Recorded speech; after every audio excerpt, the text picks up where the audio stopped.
I believe video games changed what it means to tell a story, and I think that you will too by the end of this video. Everyone knows video games are a massive industry, but the stories they tell aren't discussed often outside the gaming community. If you've grown up playing games like I have, then you probably have at least one game that genuinely changed your life. For me, the first games that come to mind are the Dark Souls series. For others, it may be something like Red Dead 2, The Last of Us, or anything really. But what makes these games so impactful to the people who play them? Every person will answer that differently, of course, based on their likes and dislikes. Maybe the art style or gameplay appeals to them. But we're not going to talk about subjective stuff like that. To start, we should delve into what it means to tell a story and what the components of a story are. And so we ask the question, what does it mean to tell a story? A person can tell a story for a wide variety of reasons. To socialize, to bond, to sell you something, to convince you of something, and the list only goes on. But if you boil every reason down to its core, you get one thing. And that thing is to evoke a feeling in the listener. A feeling of love, a feeling of fear, of grief, whatever the emotion may be. An advertisement will tell you a story to make you feel afraid to miss out. A politician may tell you a story to make you fear their opponent's election. Stories are unique in their abilities to evoke emotions in people as strongly as they do. And that emotion, that imprint, that is what sticks with you long after the story ends. What are the components of a story?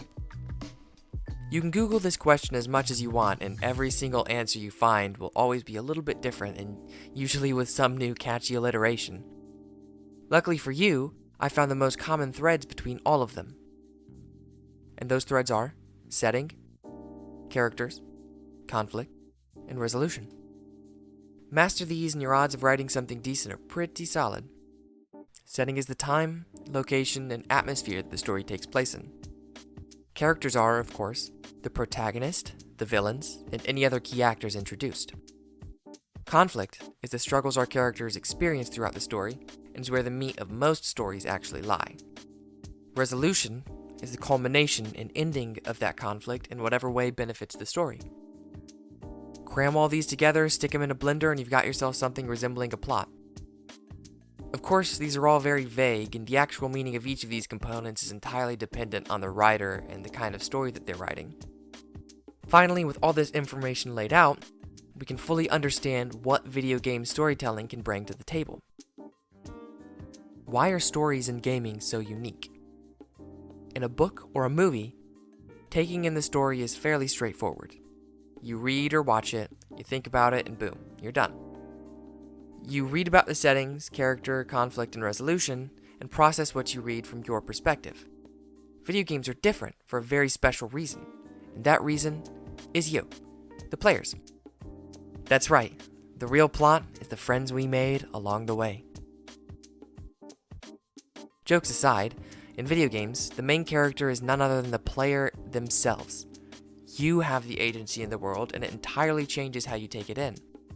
Suddenly, the setting isn't just a cool atmosphere you read about, but the world you experience yourself. There's no distance between you and the conflict because it's happening directly to you, and the resolution can be so satisfying because it's the end of your struggles and your achievements. This personal agency is what makes some of the most unique stories ever to be told possible. It makes you feel it in ways that are brutal to capture in other formats. Now, of course, this is all still very dependent on the skill of the game developers and writers, but we already have a long list of examples to cite. In Dark Souls, you feel the futility of the world in every death because each failure is yours to accept. In The Last of Us 2, you feel the price of revenge as you experience every sacrifice made along the way. In Outer Wilds, you see the beauty in the end of the old and the start of something new, because every log read and every puzzle solved was yours to piece together.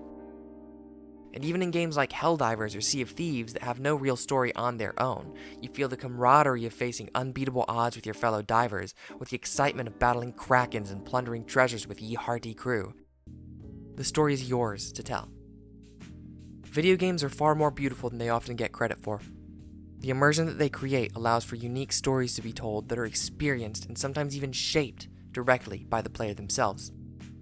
Now, I'm not saying that video games are necessarily the best format for storytelling, and that books and movies are bad, They all have their time and place, and some people just don't like to play games at all. Everyone is entitled to their own opinion, and this one's just mine. Let me know what yours is in the comments, because I'd love to hear what everyone else thinks and use that to help refine my own opinion. Thank you very much for watching. I've been Mr. O'Connell. Peace.